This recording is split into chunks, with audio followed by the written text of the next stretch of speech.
Hello and welcome to this video training course on Spring Boot. I'm Richard Chesterwood and you might have previously met me on any one of our Spring Framework videos. So as you know, I love Spring and I value its vast depth and the enormous range of things that you can achieve in Spring.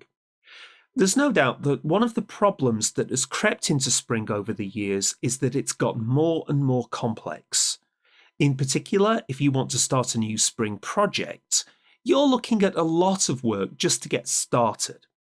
You'll need to arrange your build path.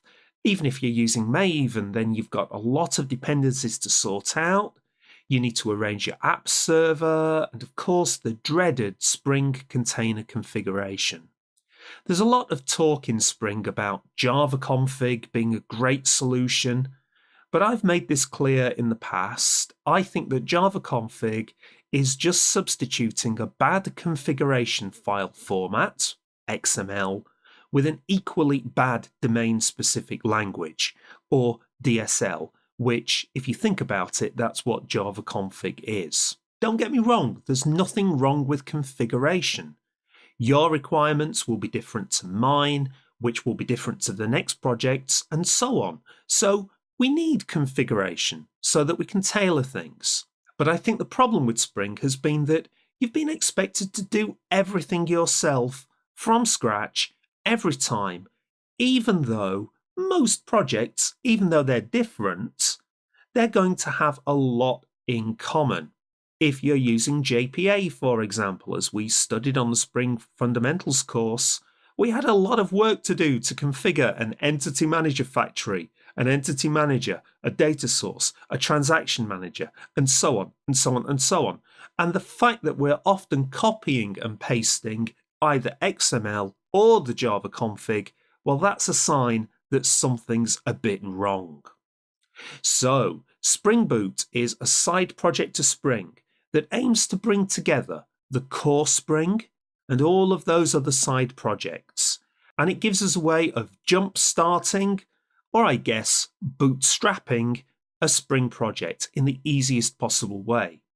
We'll be finding out on this course how that works.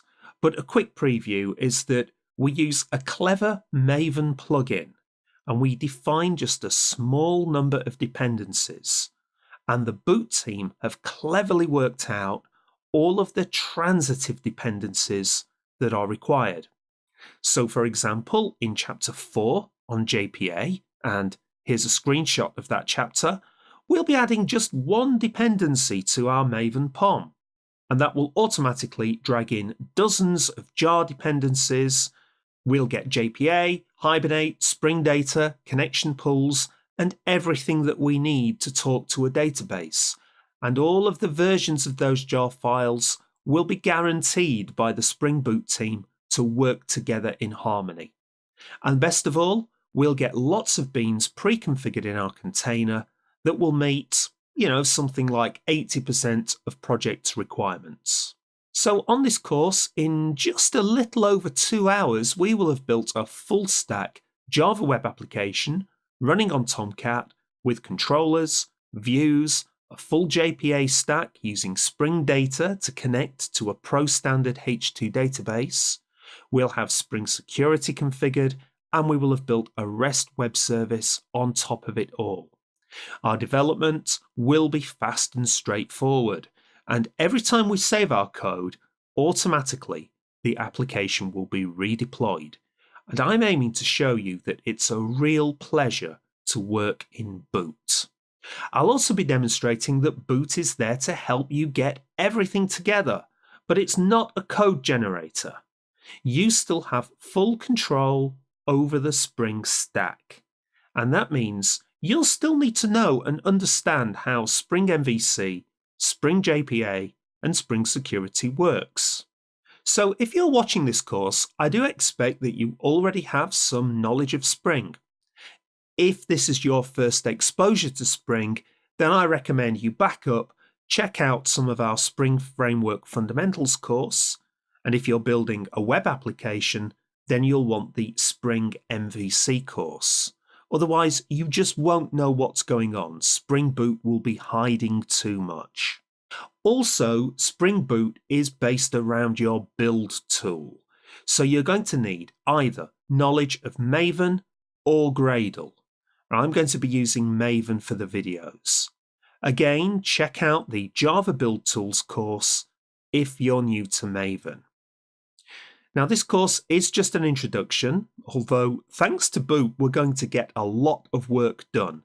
But I am planning an advanced course later on, which will be covering topics such as integration testing, messaging, big data, caching, and quite a few other things. To support that, I've decided that for this course, we're going to start on a brand new case study. I'm a bit fed up of the CMS system that we've had on previous courses. You will be starting work then on this course in a fleet management system.